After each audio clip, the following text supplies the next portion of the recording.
Hello दोस्तों, welcome है आपको माई एग्जाम 07 चैनल पर। और आज हम पढ़ेंगे 22 अप्रैल 2023 की करंट अफेयर्स के इम्पोर्टेंट क्वेश्चन।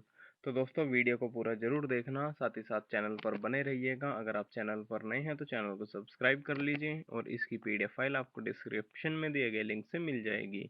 चलिए तो बढ़ते हैं क्वेश्चन नंबर 1 पर।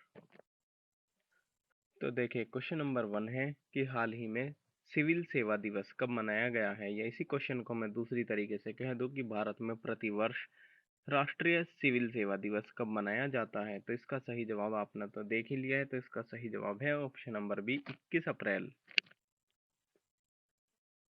चलिए जानते हैं अभी तक हमने अप्रैल के महीने में कौन कौन से महत्वपूर्ण दिवस मनाए हैं।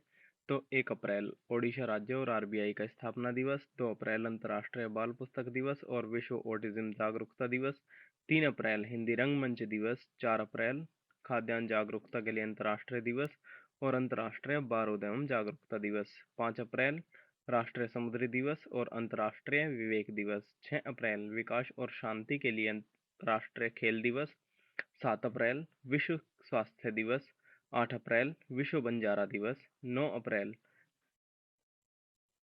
प्रतिवर्ष CRPF का शौर्य दिवस, 10 अप्रैल विश्व होम्योपैथी दिवस, 11 अप्रैल राष्ट्रीय पालतू दिवस और राष्ट्रीय सुरक्षित मातृत्व दिवस, 12 अप्रैल मानव अंतरिक्ष उड़ान का अंतर्राष्ट्रीय दिवस, 13 अप्रैल जलियांवाला बाग नरसंहार स्मृति दिवस और अंतर्राष्ट्रीय पगड़ी दिवस, 14 अप्रैल विश्व चगास रोग दिवस और भीमराव अंबेडकर जयंती, 15 अप्रैल विश्व कला दिवस, 16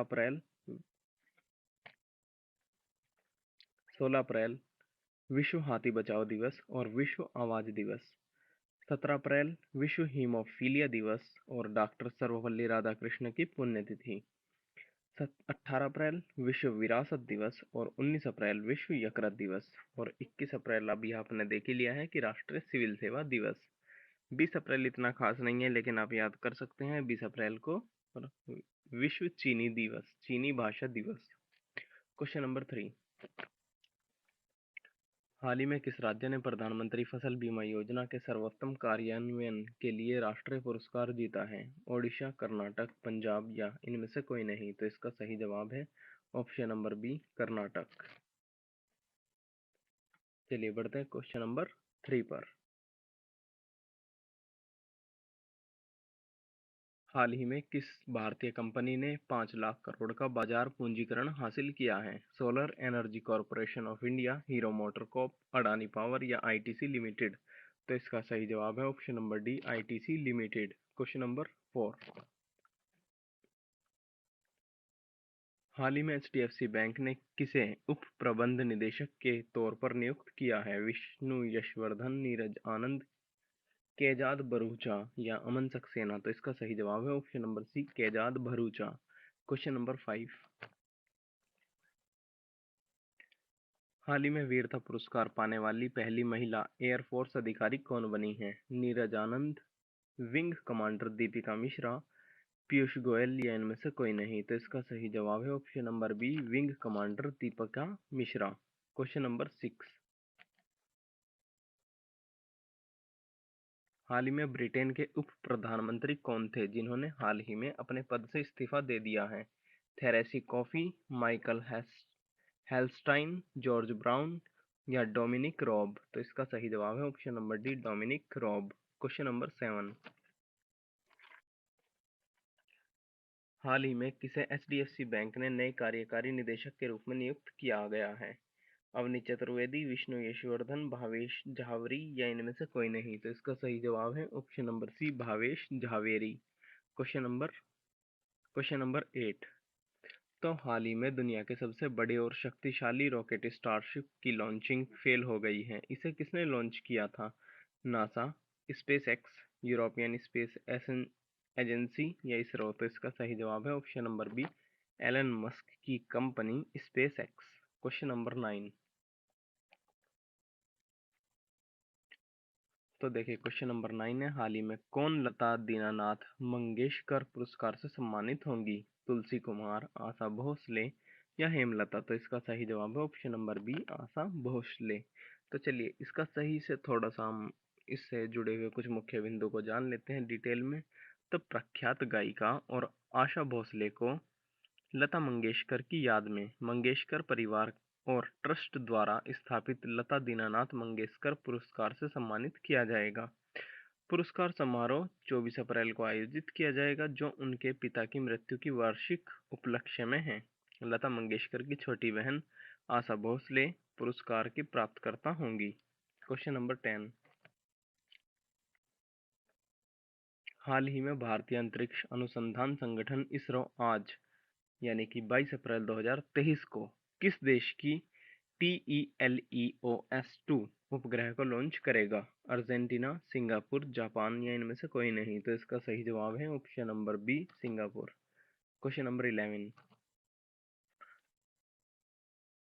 हाल ही में किस देश की नेशनल असेंबली ने राष्ट्रपति मिगेल डियाज कनेल के नए कार्यकाल को मंजूरी दी है? श्रीलंका, क्यूबा, पोलैंड या फिजी? तो इसका सही जवाब है option number B, Cuba. Question number 12। तो क्वेश्चन नंबर 12 है, हाल ही में किस राज्य में मोलापेटा पोर्ट और अन्य विकास परियोजनाओं की शुरुआत हुई है? गुजरात, असम, आंध्र प्रदेश, इनमें से कोई नहीं? तो इसका सही जवाब है ऑप्शन नंबर सी, आंध्र प्रदेश। चलिए जानते हैं आंध्र प्रदेश के इस परियोजना के बारे में थोड़ी सी डिटेल में बात।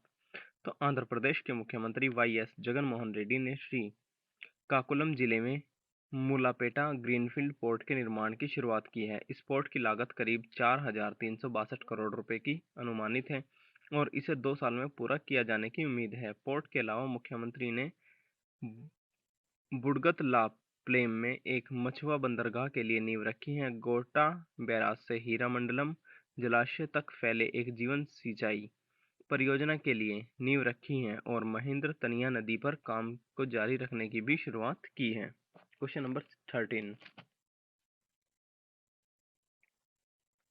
हाल ही में किसको प्रतिष्ठित संताकेबा मानवीय पुरस्कार से सम्मानित किया गया है? सोनम वांगचुक, नीरज आनंद, विष्णु यशवर्धन या इनमें से कोई नहीं? तो इसका सही जवाब है option number A, Sonam Wangchuk. तो विशिष्ट इंजीनियर, नवाचारी, शिक्षा विद्वान और स्थायी विकास सुधारक सोनम वांगचुक को प्रतिष्ठित संतो कबा मानवीय पुरस्कार से सम्मानित किया गया है। Question number 14। हाल ही में भारत के किस राज्य को अपना पहला मेडिकल कॉलेज स्थापित करने के लिए NMC से मंजूरी मिली है? महाराष्ट्र, नागालैंड, तेलंगाना, उत्तराखंड? तो इसका सही जवाब है ऑप्शन नंबर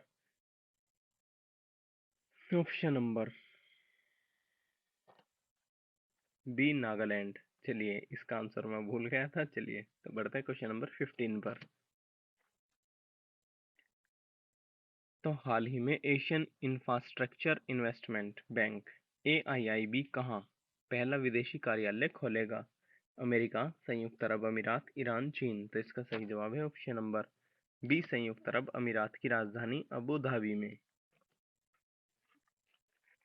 चलिए दोस्तों, आज की करंट अफेयर्स के 15 इंपॉर्टेंट क्वेश्चन कंप्लीट होते हैं। बढ़ते हैं क्विज पर। तो अगर आपने कल की क्लास पूरी देखी है तो इसका जवाब आपको जरूर पता होगा कि हाल ही में किस बैंक ने भारत का पहला वॉइस बायोमेट्रिक प्रमाणीकरण बैंकिंग ऐप लॉन्च किया है? State bank of India, Punjab national bank, union city bank या इनमें से कोई नहीं? तो इसका सही जवाब आपको कमेंट बॉक्स में देना है। वीडियो अगर अच्छी लगती है तो वीडियो को लाइक जरूर करें, साथ ही साथ चैनल को सब्सक्राइब कर लें और अपने दोस्तों के साथ शेयर भी